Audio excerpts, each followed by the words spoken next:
Spider-Man was on the SHIELD helicarrier, and there's many different Spider-Mans, but I'm going to use the Disney.ex one, because that one's my favorite. As Spider-Man was on the helicarrier, his crew recently went off on a mission, when suddenly, SHIELD was experimenting with the portals, with one of them would go off and suck Spider-Man in. As Spider-Man fell through the portal, he would look around and see a city surrounding him. This city was like New York. People were mean, cars everywhere. But there was one small, tiny difference. They were all demons walking around. As Spider-Man saw these different races of people and stuff, he couldn't believe it. As he started to walk around in a suit, people would laugh at him for wearing this ridiculous costume. As Spider-Man would then start to swing webs and look around the town. As Spider-Man looked around the town, he couldn't really see much, except for crime everywhere, and he wanted to get involved, but these are demons. Should he even get involved? After all, they look so different from him. Maybe this is just a normal state for them. But then he remembered what Uncle Ben told him. With great power comes great responsibility. Even if these weren't humans, even if he didn't know where they were or where he was, it was his responsibility to help people. As a hellhound was harassing an imp, suddenly Spider-Man would swing down and kick it away and say, "Are you alright?" The imp would say, "Why'd you help me? No one helps an imp." Spider-Man says, "An imp, huh? So that's what you are. Well, no matter what you are, with great power comes great responsibility." As the imp would look up and say, "Really? Well, why are you in hell if you're helping people? I mean, I assume you're a sinner with abilities like that." He would say, "Hell, huh? Is that where I'm at? Well, I should get going." As Spider-Man then swung away, as he felt good. As then, he started to help more people. As word went around about this spider person helping people. As Spider-Man's reputation would begin to grow, as he helped imps, hellhounds, and basically anyone in need, and even fought off gangsters and criminals in the city. Hell had its very own superhero. And even though that was kind of neat, a lot of people weren't really happy with that. Some overlords would hear about this and want to test out his strength. As one day, Gestiel would walk up to Alistair and say, "Alistair, my old friend, can you do me a favor? You see, something new has been going around here, and I need you to investigate it." Alistair would say, "Investigate? Investigate what?" As Gestiel would say, "There's some powerful superhero going around fighting people. I want you to test out how strong he is, and take care of him any means necessary. You could get rid of him your normal way, or have him work in that hotel, maybe." As Gestiel walked away, Alistair would say, "Let's see what this guy is really made of," Alistair would think to himself. Alistair would then get information. It would take a while, but eventually he would find it out. He would find out where Spider-Man was. As we cut to Spider-Man fighting some gangsters, so suddenly Alistair would walk behind him and say, "So, Hell has a superhero. How redundant. Tell me, why are you here? Were you too much of a vigilante?" Spider-Man would say, "No, I went through a portal." As Alistair would say, "Funny guy. Either way, it's time I see how strong you really are." Suddenly, Alistair would summon a giant tentacle, as he would throw it right at Spider-Man, but Spider-Man would dodge it last second. As Alistair would throw tentacle after tentacle, Spider-Man would dodge it again and again and again and again. As then he would start to shoot webs at Alistair, knocking him down and tying him to the floor. As Spider-Man ran towards him, suddenly Alistair would use his magic to break through the webs, as he punched him, as then Spider-Man punched him back. You're quite strong." As Alistair would summon 8 tentacles, he would try to crush Spider-Man. Spider-Man would say, "You remind me of Doc Ock." Alistair would say, "Who's Doc Ock? He had to be there." As then Spider-Man would do his normal commentary thing, where he would talk all the time. This would annoy Alistair and say, "Most people when they fight, they're focused. They don't keep talking all the time." Spider-Man would say, "Yeah, but I'm not most people." As then Spider-Man would take Alistair down, but then Alistair would grow giant and kick him to the floor, almost stomping Spider-Man to bits, but he would jump out of the way just in time, as it was an epic battle. Eventually Alistair would say, all right, I have a proposal for you." As Alistair would say, smirking at Spider-Man, as Spider-Man would walk up towards him, as Peter was intrigued by this. "A proposal? What could it possibly be?" He would say, "What do you want?" As Alistair would say, "Come to the hotel with me and protect it. You see, we're trying to redeem sinners. And since you're a hero, maybe you could be redeemed." Spider-Man would say, "Yeah, there's one problem with that." Spider-Man would then stand up and say, "I'm not a sinner," as he would take off his mask, revealing his true face. This shocked Alistair, as he simply stood there and looked at Peter for a couple moments before he said, "So your portal story's true. You didn't believe me? No, it was so idiotic. How could I believe you? You know, you could have took off that mask and revealed yourself a while ago. Yeah, but I didn't trust you then. You trust me now? No, but I'm desperate.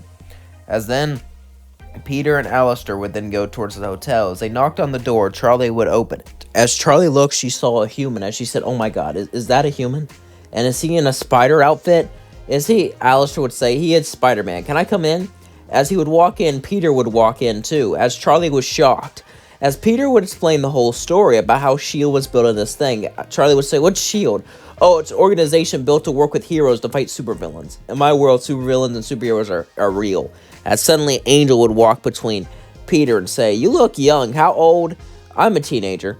Alistair would then say, "Angel, relax. Let me check. 18? No." "All right."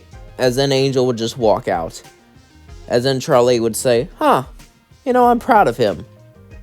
As then Peter would say, wait, what was he gonna do if I was..." Alistair would say, "You don't want to know." As Alistair and Charlie would both look at each other, as then they would start to work towards the hotel. As Spider-Man would be put to good work. After all, he could lift things pretty heavy. So he would help out Nifty, and he would go out on patrol every once in a while, but Alistair would limit that a lot, so Gestial wouldn't get on him. As everything seemed like it was going normal, eventually someone would visit. His name? Well, you know him. The best character in the whole show, Lucifer. As Lucifer would, look around, he would see Spider-Man and say, "Ah, so you're this human Charlie keeps telling me about, with a portal to another dimension. Well, I'll make you a deal." Peter would say, "I'm not going to give you my soul." "No, why does everyone think I want your soul? Why? No, it looks like you could use some help from the big old boss of hell himself. All you got to do is protect ourselves." As he would start to sing a song, telling Spider-Man to protect the hotel, and he will let him go home. Spider-Man then agreed, nodded, but then Peter and Lucifer would walk out alone, and Peter would say, "Can I ask something of you, Lucifer?" Lucifer would actually be somewhat intrigued, as Lucifer would then look over at Peter and say, "What is it?" "Well, I can see that you've tried, but you've given up, and I've seen that corruption runs rampant, and that inequality is everywhere. And well, Einstein once said, evil exists not because of evil people, it's because of people who watch evil things happen and do nothing to stop it. You're responsible for this and for not being involved. You need to get more involved with your city."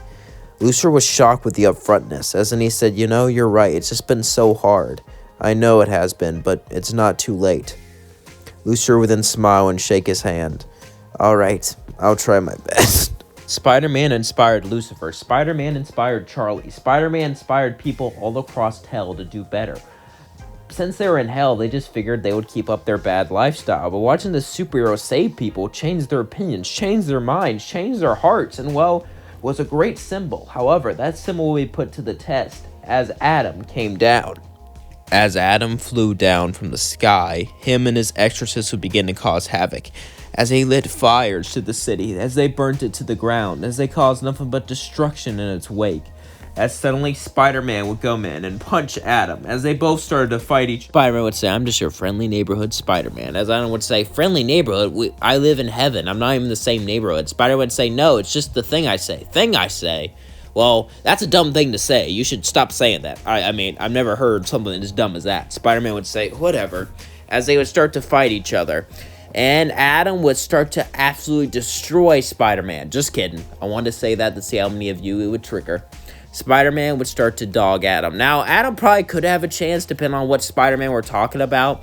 In some of the movie versions, I think Adam would have a chance, but even in the movie version, Spider-Man would still have a big advantage. So we're going to say, for the sake of things, Spider-Man would win, as he would web up Adam and defeat him, proving himself to be the hero of New York and hell. And that's going to leave things off. Don't forget to like, comment, and subscribe, and please share with all your friends. I really enjoyed this video. I hope you enjoyed it too. It was really fun to make, and it was really interesting. And I do love Spider-Man. Today was interesting. I saw Gladiator 2. I won't spoil it. But, like, Mel Gibson was so good that I rooted for him. I rooted for the villain because he was the best actor in the whole damn movie. Seriously, he was so good that it makes you root for the villain. And it doesn't even try to. Like, some movies you root for the villain, it's like intentional, you know? That was not intentional at all. You were supposed to hate him, but I just loved him so much because of how a great of an actor he was. It's just, oh my god, it just makes him so interesting. I just love it. But yeah. Also, I'm thinking about making a third channel, because I have two right now, a gaming one and a what if one. And I might do one where I tell stories, not about my life, but like made up story. Well, kind of like my own unique stories. They won't be what ifs, they won't be fan fictions, they won't be whatever you want to call them. They'll be about anything. They'll be sci-fi, aliens, robots, or magic, or you know, I don't want to spoil too much, but I'm really thinking about doing it. But here's the thing, though. I have work, and I have two channels, which is already a lot for me to do. And obviously, I want to have free time and enjoy my life. But at the same time, I want to share stuff with all you guys. And I feel like this will be a really unique way for me to share it. And it'll be something that no one else could do. Because anyone can make what-if videos, you know? And anyone could, like, make gaming videos. So make your own unique story that's you. That comes from your imagination, yourself. It's just, I don't know. It seems more special, you know? And yeah, I really do think that could be a unique idea. So I don't know what to do. And maybe I'll upload ideas that you guys have. Maybe you can write stories and I'll upload them in that channel. Now, I do want a lot of those to be my own, but I will make other guys' stories and I'll mention you and then stuff like that. But, you know, I don't know. It's just an idea. Maybe I think I'll upload one video to it and I'll like share it on this channel and I'll see how well it does and I'll see how it makes me feel. I'll be like, if I'm feeling good about it, maybe I'll turn it into a weekly thing, because since it's my own unique story and stuff, it will take a lot longer than these what ifs, because I just need a character and I just kind of run with it. But this, I have to make up my own character, make up my own background, make up my own setting. It's a lot more work, you know, and I have to find images that match that. Not random images with a character that already exists. So it'll be a lot more work, but I do think if I turn into a weekly thing that maybe it could work. I don't know. But yeah, just shooting it out there. Love you all so much. Thank you for watching me. Thank you for liking my videos. Thank you for commenting. You make the world to me. Peace out.